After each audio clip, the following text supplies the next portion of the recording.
Welcome back. Now today, we're not just looking at some dry, boring grammar lesson. Not at all. We are diving into what's essentially a masterclass on human conflict, consensus, and the absolute power of the words we choose. You know, whether you're navigating an intense boardroom debate, mediating a messy family disagreement, or just honestly trying to figure out where to eat dinner with your partner, the language you use absolutely dictates the outcome. So, in this explainer, we're going to decode the anatomy of an argument. We'll trace it all the way from that very first spark of alignment, straight through the fiery clashes, and finally down into resolution. Okay, let's dive into this. This is our foundational blueprint for today. Unit 55 from English Collocations in Use Intermediate. It brilliantly categorizes the exact word pairings, what we call collocations, that native English speakers use to signal agreement and disagreement. We're not just looking at random vocabulary words here, we're analyzing the specific combinations that carry serious weight, nuance, and true diplomatic precision.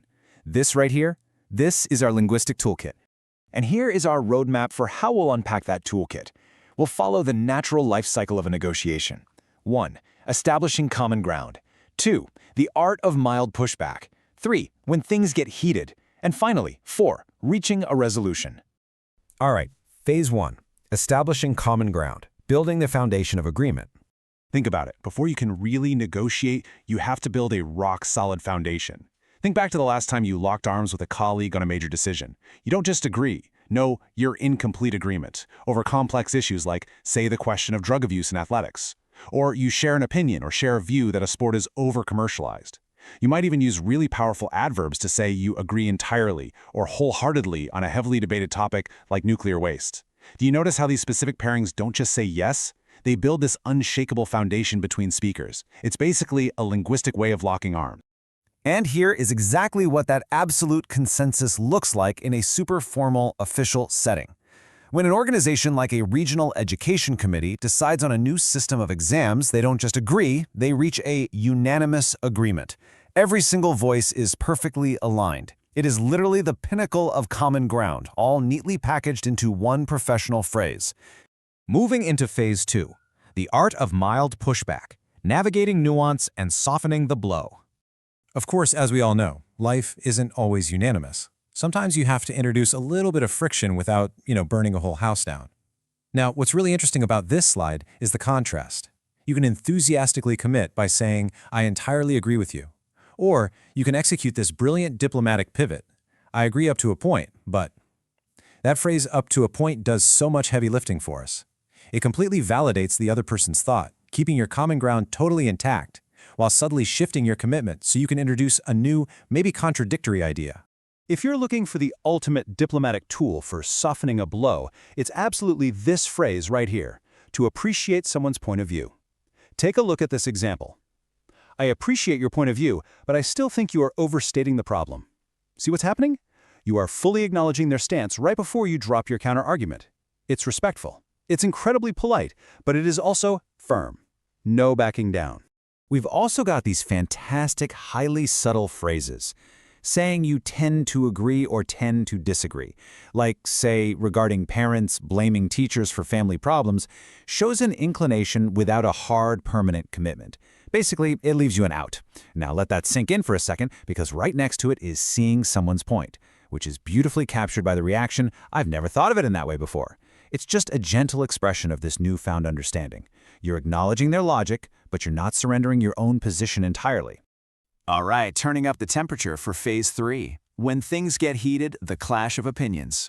Because sometimes, let's be real, mild pushback just isn't gonna cut it. We hit a roadblock, the gloves come completely off, and the conflict escalates. Step 1, differences arise or differences exist, like the classic tensions between unions and management over a problem. It's very clinical. But then, Step 2, you enter into an argument, maybe over election results. Now the friction is active. Then we hit Step 3, the ultimate escalation, a head-on clash. The source text uses the example of confronting Nancy directly.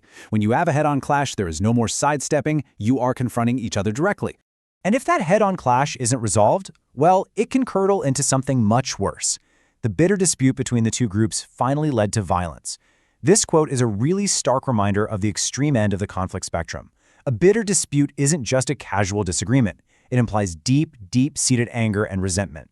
And this brilliantly illustrates how we frame intense disagreements without resorting to throwing punches.